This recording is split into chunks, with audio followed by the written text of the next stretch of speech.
Beberapa waktu yang lalu seorang jemaat mengalami kecelakaan di Indramayu. Dan kecelakaannya itu cukup parah, mobilnya hancur. Tapi luar biasanya orangnya tidak apa-apa, bahkan lecet sedikit pun tidak sama sekali. Bagaimana kisah lengkapnya? Saksikan tayangan berikut ini.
Nama saya Eko. Saya mau menceritakan kejadian yang terjadi dalam diri saya beberapa minggu yang lalu. Hari Jumat sekitar jam 10 malam, saya melakukan perjalanan dari Indramayu ke Jakarta untuk pulang. Naik mobil lewat Jalan Pantura. Malam itu kondisi jalan masih lumayan ramai. Jadi kecepatan mobil saya ya sekitar 50-60 km per jam itulah. Tiba-tiba di daerah Patrol Indramayu, mobil saya ditabrak dari belakang dengan kencang sekali. Saya hanya merasa hantaman di belakang mobil saya. Dan setelah itu saya tidak sadarkan diri. Saya tidak tahu lagi apa yang terjadi sampai saya sadar. Saat saya sadar, saya sudah berada di kantor polisi. Dikerumunin banyak orang, baik warga sekitar maupun para polisi yang bertugas. Saya sempat mengalami linglung, sakit kepala, hilang keseimbangan, leher. Saya terasa sakit. Kepala saya penuh dengan pecahan kaca mobil.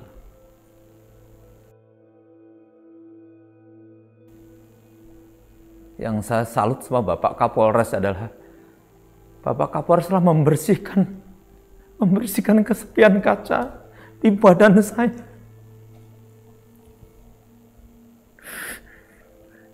Di muka saya banyak serpihan kaca. Rambut saya penuh kaca.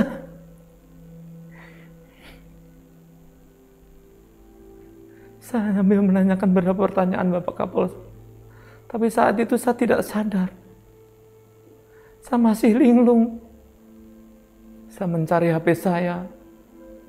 Dan ternyata HP saya sudah diamankan oleh polisi. Yang saya ingat saat itu hanyalah istri dan bapak rohani saya. Lalu saya telepon istri saya. Hanya untuk memberitahu bahwa saya sedang di kantor polisi. Karena selebihnya lagi saya tidak ingat apa yang terjadi dari diri saya. Baru setelah itu saya dijelaskan oleh pihak kepolisian kalau saya mengalami kecelakaan. Saya ditabrak oleh 2 kendaraan dari belakang, diterabak truk Fuso, dan dari depan hingga samping kiri mobil saya ditabrak oleh bus malam dari arah Jakarta. Setelah itu baru saya menghubungi bapak rohani saya. Saya ceritakan kalau saya mengalami kecelakaan. Setelah beberapa waktu dari kejadian itu, saya mengalami mual-mual, muntah-muntah, kepala berputar-putar, hingga hilang keseimbangan dan pusing. Esok harinya ada dokter yang memeriksa, lalu saya disarankan untuk melakukan ronsen dan CT scan. Saya Aci, istri dari Mas Eko. Malam itu sekitar lewat jam 12 malam, saya tiba-tiba ditelepon oleh suami saya. Sebelumnya sekitar jam 9 malam suami saya telepon untuk memberitahu kalau dia malam itu akan pulang ke Jakarta. Jadi saya kira malam itu di jam 12 malam itu Mas Eko telepon mau kasih kabar kalau dia sudah sampai di Jakarta, atau biasanya minta untuk dibukain pintu rumah. Tapi ternyata dia hanya bilang kalau sedang berada di kantor polisi patrol. Saya kaget dong dan tanya, kenapa? Ngapain di kantor polisi? Bukannya mau pulang ke Jakarta? Tapi suami saya hanya bilang, nggak tahu nih, saya masih pusing. Lalu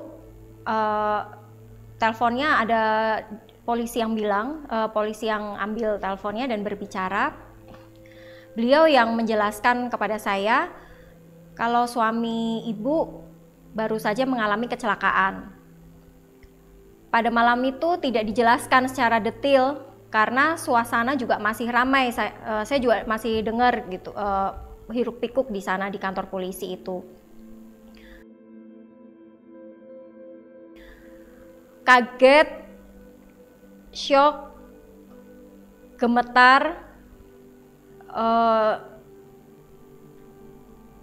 campur aduk perasaan, pikiran saya malam itu udah kemana-mana gitu. Karena kok sampai di kantor polisi gitu, maksudnya kecelakaannya gimana gitu. Itu malam itu pikiran saya udah kemana-mana.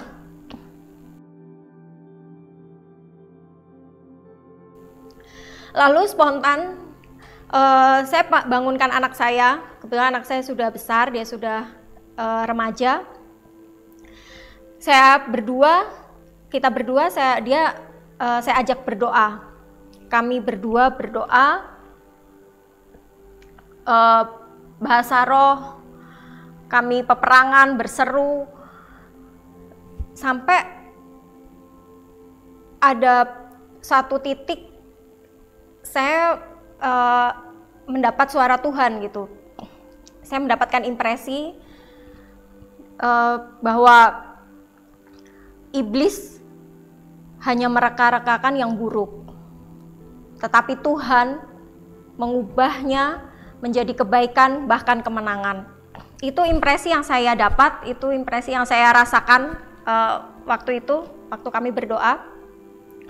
Lalu saya langsung mendeklarasikan bahwa kejadian buruk apapun yang terjadi pada suami saya itu tidak akan menghalangi kami berdua untuk maju. Dan tidak akan menghentikan rencana Tuhan buat keluarga kami. Karena saya merasa di situ peperangannya gitu.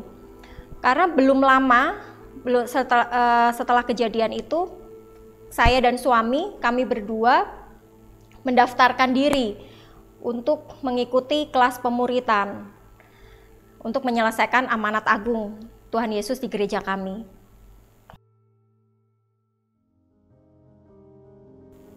Dalam doa, saya tahu nih, istilahnya kayak poinnya gitu. Saya tahu ini usaha iblis untuk menghentikan kami, tetapi kami tidak akan berhenti.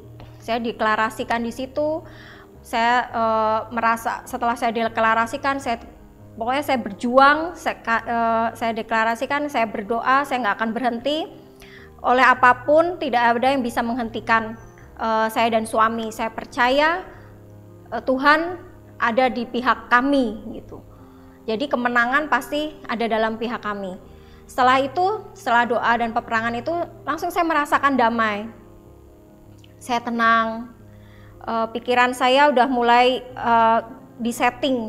setting oleh firman bahwa suami saya baik-baik saja, dan saya merasakan semua hal yang terjadi itu masih dalam kendali Tuhan. Bahkan saya ingat sesaat sebelum saya dan putri saya tidur, sebelum tahu kejadian kecelakaan ini, saya dan anak saya berdoa, doa malam gitu sebelum tidur. Kami biasa berdoa bersama. Di situ saya ada deklarasi, pada doa malam itu saya mendeklarasikan hingga maut pun tidak bisa mendekati papa, suami saya. Waktu itu saya jadi ingat, saya waktu doa itu saya ada deklarasi seperti itu. Dimana seperti malam-malam biasanya, kalau saya dan anak saya itu berdoa, saya tidak pernah menyebutkan kata maut gitu. Biasanya hanya ya memohon perlindungan Tuhan, penjagaan Tuhan untuk papa, untuk suami saya. Tidak ada pernah sampai ada kata maut di situ. Tetapi ternyata saya baru ngeh gitu. Ternyata inilah perlindungan dari Tuhan dan kuasa dari doa saya dan putri saya itu yang melindungi suami saya.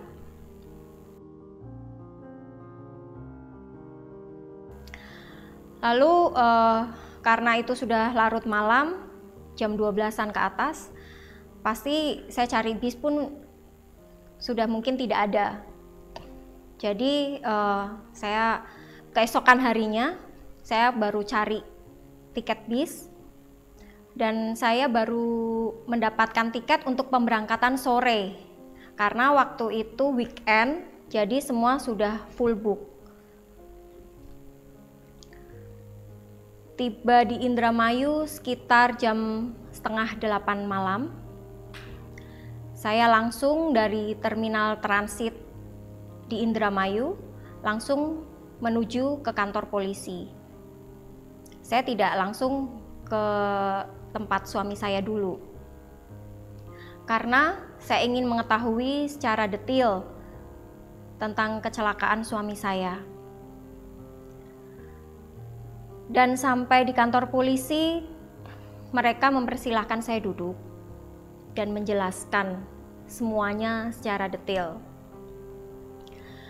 Jadi penjelasan dari pihak polisi, mobil suami saya ini itu ditabrak dari belakang oleh truk Fuso. Karena kencang hantamannya, hingga mobil suami saya itu terpentar keluar jalur. Jadi keluar ke jalur sebelah, dan dari arah yang berlawanan itu mobil suami saya ditabrak lagi dari sisi depan hingga ke samping kiri. Jadi karena bis yang dari berlawanan arah itu juga sangat kencang, kan dia juga nggak tahu, tiba-tiba suami saya nyelonong gitu, nggak kekontrol. Jadi sampai mobil suami saya itu keseret gitu. Jadi keseret lumayan jauh hingga menabrak pagar kantor polsek tersebut. Jadi setelah menabrak mobil suami saya, sopir truk Fusonya itu dia langsung kabur gitu. Dan karena kejadiannya tepat berada di kantor polisi, truk Fusonya itu bisa langsung dikejar oleh mobil patroli dan tertangkap. Pihak polisi juga bilang, untungnya kejadiannya pas di depan kantor polisi, karena kalau tidak mungkin truk Fusonya itu sopirnya dia lolos gitu. Dan setelah diinterogasi, sopir truk mengaku dia kabur karena mengira suami saya itu meninggal. Jadi dia takut. Oleh sebab itu dia langsung kabur, dia tidak berhenti.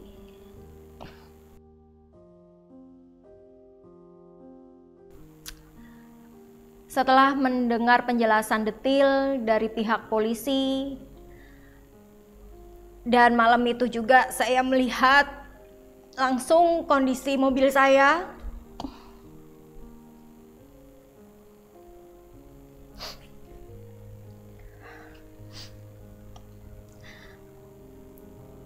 Saya sampai nggak bisa berkata apa-apa. Saya lemes. Saya cuman bilang, ini tuh mujizat Tuhan. Ini mujizat. Kalau bukan Tuhan yang melindungi suami saya pada malam itu, mungkin suami saya memang tidak selamat. Karena dari penjelasan pihak polisi pun, suami saya itu pingsan cukup lama, hampir 1 jam. Jadi setelah ditabrak oleh Fuso itu, suami saya langsung pingsan. Jadi baru siuman itu setelah 1 jam, dalam keadaan dia masih dalam mobil dan mobil udah menabrak pagar polsek itu. Suami saya tidak sadar.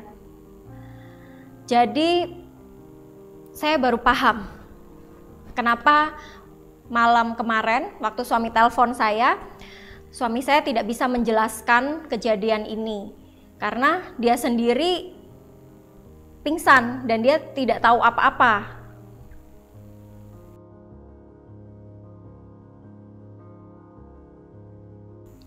Dan mereka juga bilang ini ajaib, mujizat. Ternyata suami saya masih hidup, bahkan tidak ada luka sedikit pun di tubuhnya. Bahkan Bapak Kapolsek sendiri bilang kepada saya bahwa dia yang membersihkan serpihan kaca mobil di kepala suami saya. Tapi kok aneh ya, bisa ya, tidak ada luka sedikit pun di tubuhnya.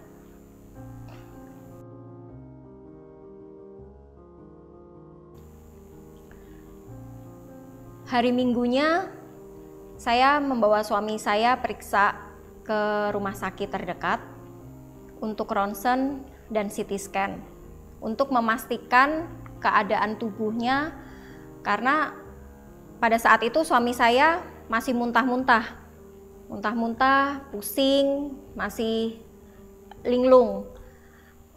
Dan setelah melakukan ronsen, hasilnya kepalanya bagus, semuanya bagus, dari tengkoraknya itu semuanya bagus, semuanya normal. Lalu saya ceritakan kepada dokter, waktu itu dokter spesialis saraf dan spesialis radiologinya, tentang kejadian yang baru dialami oleh suami saya.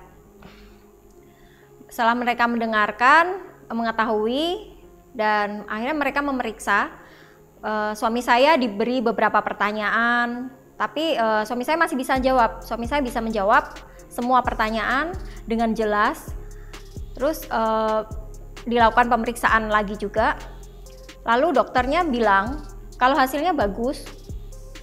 Bahkan dokter sendiri heran gitu. Setelah memeriksa dan mengetahui ceritanya, dokter sendiri heran gitu. Kok bisa ya?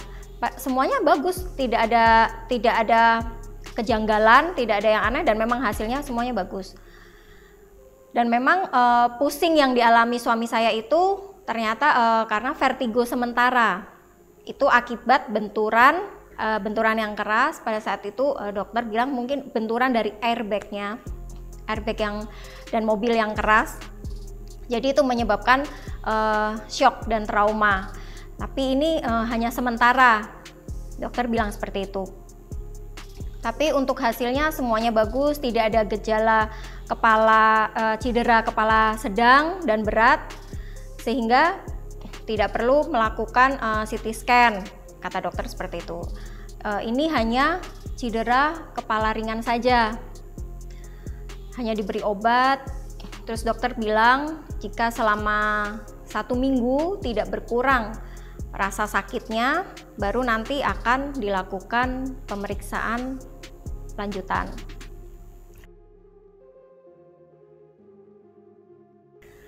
Tetapi puji Tuhan, dalam kurun waktu 1 minggu itu, setelah kejadian, hingga saat ini, suami saya jauh lebih baik keadaannya. Pemulihannya cepat, pusingnya durasinya makin berkurang jauh, tidak ada lagi mual, tidak muntah, dan keseimbangannya sudah kembali normal.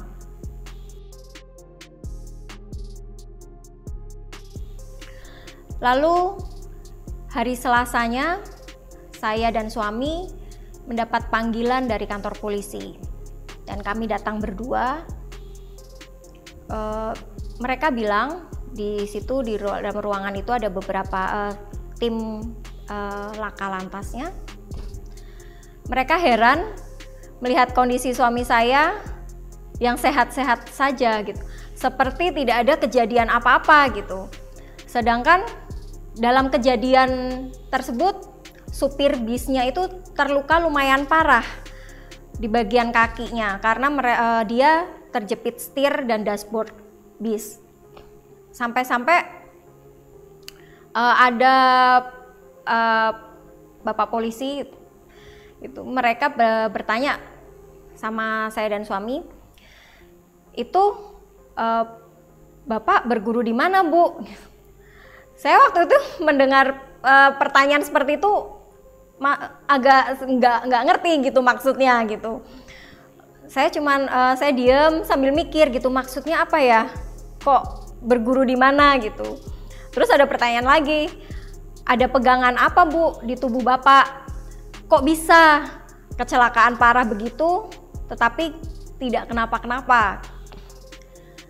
Karena mereka semua itu mengira kalau suami saya itu tidak selamat pada saat itu. Oh, setelah mendengar pertanyaan mereka itu, saya baru connect nih gitu arah pembicaraannya. Saya dan suami kita spontan langsung senyum gitu. Terus saya menjawab, suami saya nggak punya pegangan apa-apa, Pak. Kita hanya punya Tuhan Yesus gitu. Dalam diri kita hanya ada Tuhan Yesus. Dan mereka baru tahu ternyata kalau kita beragama Kristen. Karena mereka bilang, oh iya ya, sambil mereka lihat lagi tuh identitas, kan di situ ada STNK, SIM, KTP suami saya, dan mereka lihat lagi ternyata identitasnya, oh iya Kristen gitu. Terus mereka bilang, iya kalau di Kristen memang tidak ada begitu-begituan gitu, kata mereka. Dan akhirnya Pak Kanit lakanya, dia bilang, berarti Bapak ini luar biasa. Dilindungin Tuhan nih gitu, dilindungin luar biasa, mujizat betul ini gitu, nggak main-main ini gitu. Waktu itu mereka bilang kayak gitu. Terus baik pihak polisi maupun warga sekitar yang pada saat kejadian itu ada, dan mereka yang melihat sendiri tabrakan itu sampai heran gitu, takjub, kok bisa ya suami ibu tuh selamat gitu. Dan mujizatnya lagi, tidak ada satu sedikit pun gitu, tidak ada satu luka pun atau lecet-lecet sedikit pun gitu dalam tubuh suami saya, baik dari kepala hingga kaki itu nggak ada satu pun. Padahal waktu itu kejadiannya kepala aja udah penuh dengan serpihan kaca gitu, terus lihat tabrakannya yang sampai dia pingsan, mobil udah yang nggak berbentuk lagi, kok bisa gitu. Suami saya selamat dengan kondisi yang benar-benar seperti tidak ada apa-apa gitu, karena tidak ada bekas apapun gitu, tidak ada bekas luka atau apapun gitu.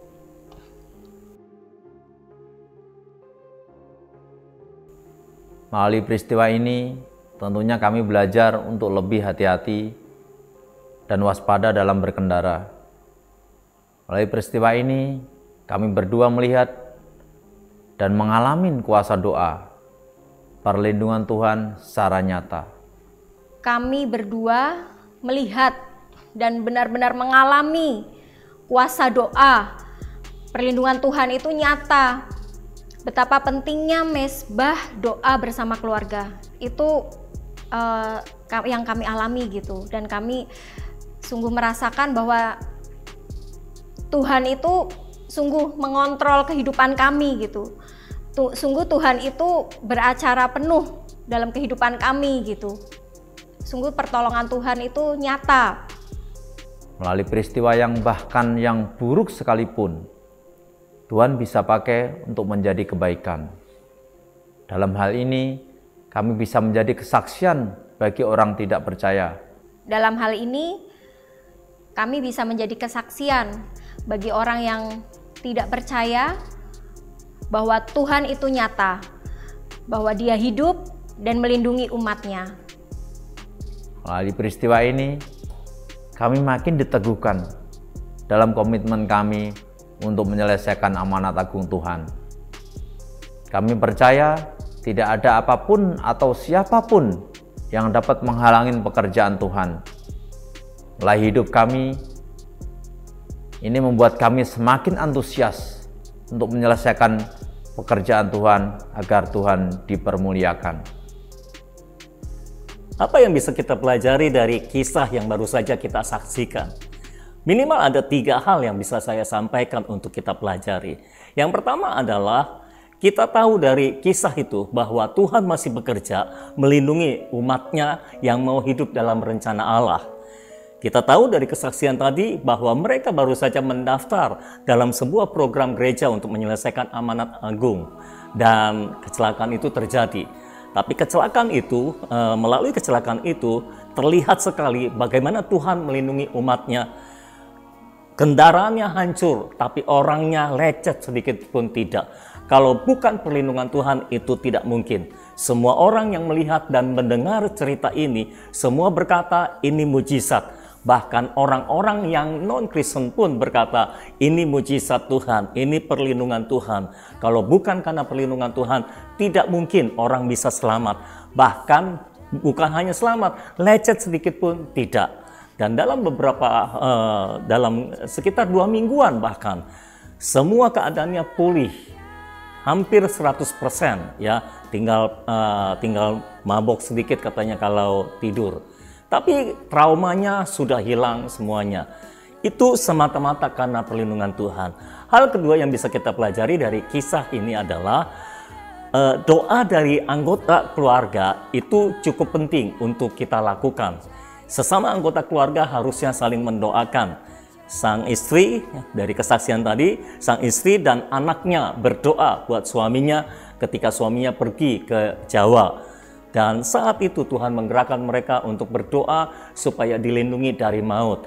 Dan ternyata itu adalah doa yang dibantu oleh Roh Kudus karena terjadi kecelakaan tersebut. Jadi seorang istri harus berdoa untuk suaminya, untuk anaknya. Seorang suami juga harus mendoakan istrinya dan anaknya. Seorang anak juga harus mendoakan orang tuanya, bapaknya dan ibunya. Doa sesama keluarga itu cukup penting untuk perlindungan Tuhan terjadi dalam kehidupan kita semuanya. Sama seperti di dalam gereja, pemimpin mendoakan jemaatnya, jemaat juga mendoakan pemimpinnya, dan sesama jemaat juga saling mendoakan. Jadi dibutuhkan untuk kita saling mendoakan, karena kita tidak bisa berdiri sendiri, walaupun dalam perlindungan Tuhan, tapi kita dilindungi dalam satu tubuh, yaitu tubuh Kristus. Hal yang ketiga yang bisa kita pelajari adalah bahwa dalam segala situasi dan kondisi, bisa saja ada kesempatan. Tuhan selalu memberikan kesempatan untuk kita bisa menjadi saksi bagi Yesus Kristus. Ya, walaupun kejadiannya buruk, tapi melalui kejadian buruk ini mereka bisa menyaksikan bahwa Yesus itu berkuasa melindungi kehidupan mereka. Semua orang menyangka Eko sudah mati, tapi ternyata tidak, dan mereka terkesima. Ya, mereka berpikir ada ilmu apa, tetapi mereka bisa bersaksi melalui hal itu bahwa mereka tidak punya ilmu apa-apa, mereka hanya punya Yesus dalam kehidupan mereka. Itu adalah kesaksian yang bagus. Walaupun mungkin tidak langsung menghasilkan jiwa-jiwa diselamatkan mungkin, tapi itu adalah kesaksian yang bagus. Jadi dalam segala situasi dan keadaan kita bisa diberikan kesempatan oleh Tuhan untuk menjadi saksi dimanapun kita berada dan apapun permasalahannya. Hari ini cukup itu saja yang saya sampaikan, dan semoga kesaksian ini benar-benar akan menolong saudara, menginspirasi saudara, dan saudara percaya bahwa Tuhan masih bekerja melindungi kita semua, umatnya yang mau hidup dalam rencana Allah. God bless you. Percayalah, Tuhan masih bekerja.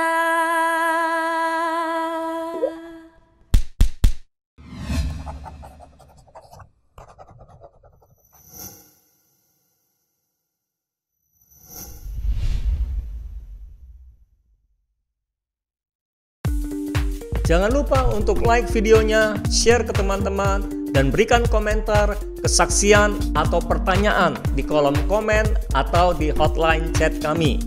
Bagi yang belum berlangganan channel ini, langsung subscribe.